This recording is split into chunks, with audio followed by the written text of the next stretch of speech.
हमारे भाई हैं मुरारी भाई सीओ में मुसलिया उनका घर है। देखिए मेरा नाम राम रहा ठाकुर, उसको हम 5,000 रुपए का चेक दिया। अगले साल अनुमान है कि 1 लाख रुपया। इस बार हमको बहुत अच्छा खासा पैसा मिला है, लगभग 42,000। हम पूछे कैसे दाम है तो बोला पहला साल हमको 16,000 रुपया मिला। यानी ग्रामीण स्तर पे खास करके ये दृश्य जो आप देख रहे हैं, फायदा लिए प्रेरित हुआ परिवार, तो अब कहता है नहीं और थोड़ा करना चाहिए कि कुछ अच्छा चीज हो तो उसको दिखाना चाहिए, और हमारा कार्य भी ऐसे ही जनता के हित के मुद्दों को दिखाना है। पब्लिक लाइव नाउ, सत्य, स्वतंत्र, निष्पक्ष। अमूमन ग्रामीण स्तर पे लोग परंपरागत खेती करते हैं और गेहूं, मक्का, दलहन, तिलहन यही करते हैं। लेकिन अभी आप जो तस्वीरों में देख रहे हैं ये बैर का पेड़ है और फल देखिए। हालांकि सरस्वती पूजन में पूरा खेत जो है वो खाली हो गया, कट गया फसल, लेकिन कुछ पौधे अभी भी यहाँ पे हैं। और जब हमें पता चला तो मैं यहाँ पहुँचा हूँ। और आप देखिए कि ग्रामीण स्तर पे खास करके ये दृश्य जो आप देख रहे हैं, ये पहले आप लोगों को देखने को नहीं मिला था कि ग्रामीण स्तर पे कोई किसान इतनी हिम्मत करके परंपरागत खेती से हट के, ये पूरे में बैर की फसल लगी हुई थी। जो अभी उसकी कटाई हुई है, ये देखिए इसमें फिर आएगा पौधा और तब जाके जो अगला सीजन है उसमें वो बैर लगेगा। और हम बात करेंगे जो खेत के जो मालिक हैं, जो किसान महोदय हैं, कि उनके पास ये विजन, ये सोच और ये रिस्क लेने की क्षमता कैसे और कहाँ से आई। देखिए कुछ पौधे हैं जिनमें अभी भी बैर बहुत बेहतर लगा हुआ है। तो हम बात करते हैं किसान महोदय से। स्वागत है चाचा श्री हमारे चैनल पब्लिक लाइव नाउ में। ये आइडिया कहाँ से आया? जब भी लोग देखते हैं आपके अगल बगल में मक्का का खेत है, लोग सरसों उपजाते हैं, गेहूं करते हैं, आपने इसको कैसे शुरू किया और कहाँ से आइडिया आया? देखिए मेरा नाम राम रहा ठाकुर और रामपुर दयाल बंदरा प्रखंड में से रहता हूँ जी। और मेरे पास 3 साल पहले इसका एक एजेंट आया जो ताजपुर का है जी, और वही हमको समझाया कि बैर को कीजिए। हम कहे जब बैर में कांटा होता है, बैर कैसे तोड़ा जाएगा? तो वो कहा जी इसमें कांटा नहीं होता है जी। तो थोड़ा सा मन हुआ, फिर कहे जो सर्दी माने बैर में तो भ्रामित है कि सर्दी खांसी इससे होता है। तो वो कहा जी नहीं, सर्दी खांसी नहीं होता है, ये एक तरह का टॉनिक है, बहुत तरह का दवाई बनता है, बहुत अच्छा चीज़ है, आपको करना है। ये हाइब्रिड है? हाइब्रिड है।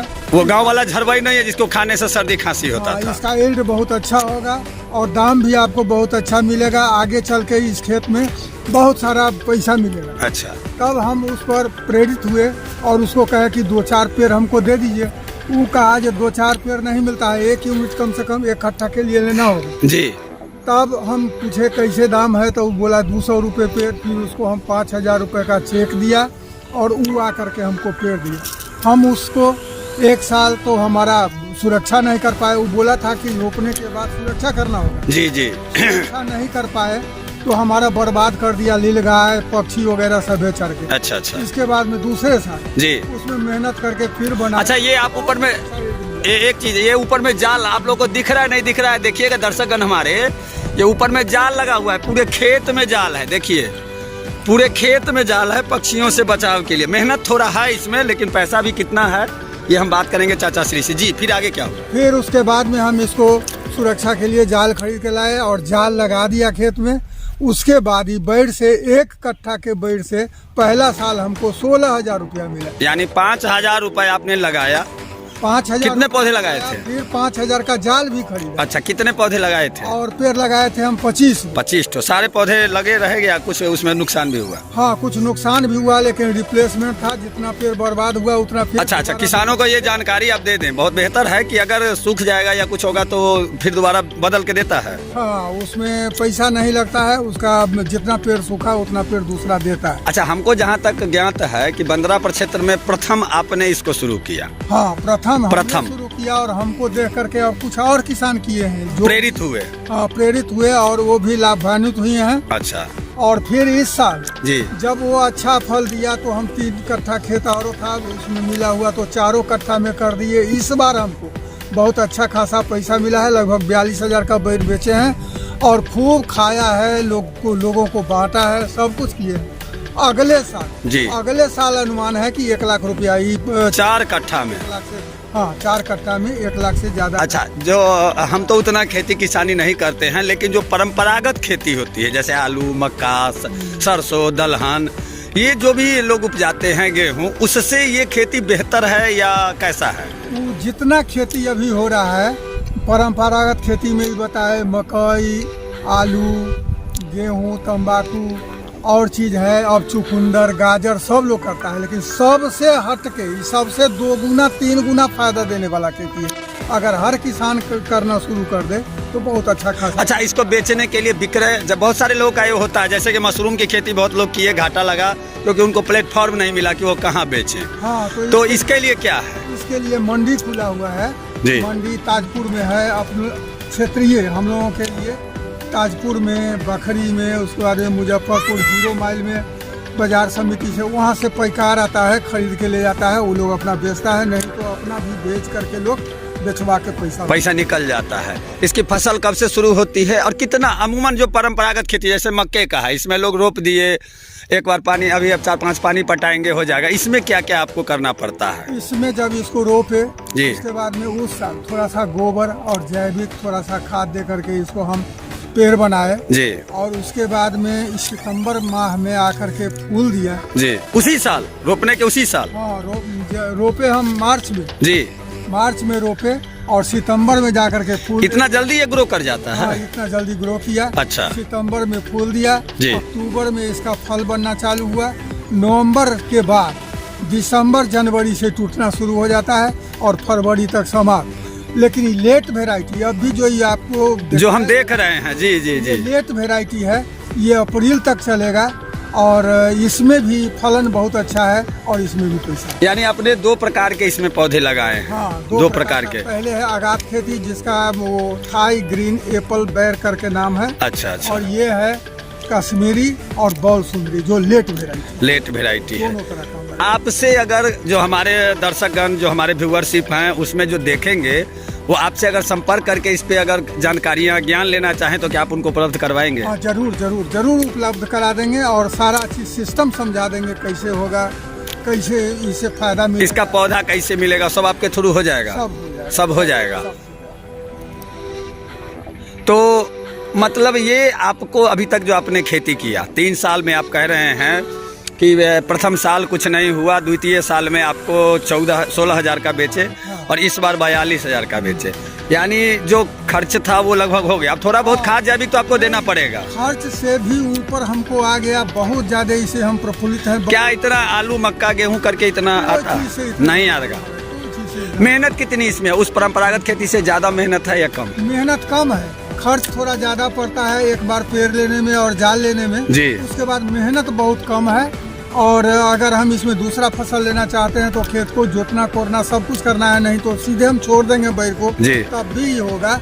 हाँ, 2-3 स्प्रे करना होता है। अच्छा। स्प्रे करके लोग उपजा लेगा और बहुत अच्छा इसे फायदा। अच्छा, ये जाल लगाने का क्या कारण है? पूरे खेत में आप जाल लगा रखे, जो दर्शक हमारे देख रहे हैं, अगर कोई 10 कट्ठा 1 बीघे में करना चाहे तो उसके लिए भी ये जाल लगाना है? उसके लिए इतना घेरना नहीं होगा, उसके लिए चारों तरफ से कम सुरक्षा एक बार लगा देगा, ताकि इसमें नीलगाय बर्बाद करता है इस पेड़ को। चिड़िया जो ऊपर से आके खाएगी वो नहीं, वो कितना खाएगी? अगर 10 कट्ठा 1 बीघा में है तो बड़ा बहुत 1-2 कुंटल खा जाएगा। अगर 100 कुंटल उपजा हो रहा है, 2 कुंटल खाइए गया था क्या बिगड़ेगा? बंदरा प्रखंड में सेब की खेती भी हो रही है। एक हमारे मित्र ही हैं जो हमारे साथ जुड़े हुए हैं चैनल के माध्यम से, वो हमारे मित्र हैं, वो सेब की खेती भी कर रहे हैं और आपने बैर का खेती किया। क्या आपको लगता नहीं है कि अब किसानों में जागरूकता आई है और परंपरागत खेती से हटके आमदनी को देखते हुए नए नए किस्म के प्रयोग किए जा रहे हैं? हाँ, किए जा रहे हैं सब लोग। दूसरे तरफ जैसा मैं आ रहा था, मुझे कुछ लोग और भी बताए कि आप गुमनाम हो करके और शुरू से, जैसा कुछ लोग बोले कि वो डाक बाबू भी थे और शुरू से वो परंपरा से अलग हटके ही खेती किया करते हैं। पपीता की खेती वो उस समय शुरू किए जिस समय कोई जानता भी नहीं था, लोग हंसते थे। इसी प्रकार बैर की खेती भी किए, तो जैसे सुनने में आपके परिवार में भी इसके लिए बहुत बातें हुई कि नहीं ये फालतू का खेती है, इसमें कुछ नहीं होगा। हाँ, ये परेशानी आपको भी आई थी? हाँ, परिवार से पहले विरोध हुआ। अच्छा। ये सब करना नहीं है बैरू, इसमें कोई फायदा नहीं है, कोई फायदा नहीं होगा, बेकार हमारा खेत उजड़ा जाएगा, इसको करना नहीं है। फिर भी हम नहीं माने। अब क्या प्रतिक्रिया उस परिवार की है? जी, हम समझ गए तो हम अपना खेती किया जी। और इसे बहुत अच्छा जब फायदा लिए, जी। प्रेरित हुआ परिवार, तो अब कहता है नहीं और थोड़ा करना चाहिए, और करना चाहिए। हाँ। यानी अब सब प्रसन्न हो गए जब आमदनी देखा उन्होंने, इसका कार्य देखा कि किस प्रकार से आपने अच्छा किया है। नहीं, मैं आ रहा था तो कुछ लोगों से बात हुई, जब आपका एड्रेस पता किया तो तो उन्होंने कहा कि वो तो परंपरा से अलग हटके ही खेती करते हैं और उसमें एक मानक रख देते हैं ताकि लोग पीछे से देखते हैं और उनको अनुकरण करके और भी लोग खेती करते हैं। कितने लोग आपको देख करके फसल लगाए हैं अभी तक? अभी 4-5 खेत खेतीहर लोग कर लिए हैं यहाँ बंदरा क्षेत्र में। हाँ। और बाहर भी?